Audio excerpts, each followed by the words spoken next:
আসসালামু আলাইকুম ওয়া রাহমাতুল্লাহি ওয়া বারাকাতুহু। সম্মানিত হাজিরিন, আপনারা কেমন আছেন? আজ আমরা আলোচনা করব মাথার যে চুল আছে, মাথার চুল সম্পর্কে আমরা আলোচনা করব। অনেক ভাইয়েরা মাথার চুল পড়ে একেবারে টাকের পর্যায়ে চলে যাচ্ছে, মানে মাথার চুল একেবারে হয়ে যাচ্ছে, মানে সবসময় গালে হাত দিয়ে চিন্তা ধৈর্য হলো মাথার কিন্তু হেয়ার, মাথার চুল এতটা আমাদের প্রয়োজন যেটা মানুষকে চেঞ্জ করে দিতে পারে। সেটি হচ্ছে হিজামা। হিজামা থেরাপির মধ্যে যে চিকিৎসা আছে, এতে আপনার মাথার চুল একেবারে পুনরায় গজাতে সাহায্য করবে, চুলটা পুনরায় হতে সাহায্য করবে।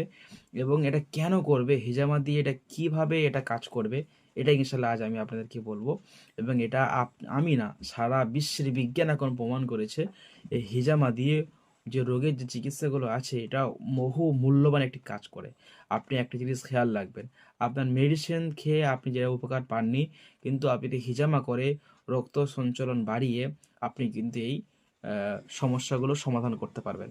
তো আজ আমরা জানবো যে হিজামা কিভাবে মাথার চুলের ক্ষেত্রে কাজ করে।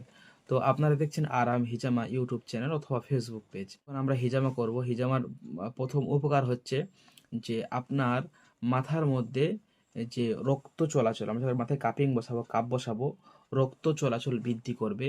ফলে ওখানে বদ টক্সিনগুলো ওখান থেকে সরে নতুন চুল গজাতে সাহায্য করবে। এবং মাথার যে খুশকির যে সমস্যা থাকে, মাথার ত্বকের ভিতরে যে সমস্যা থাকে, সেটার সমাধান হবে। এর ফলে কি হয়,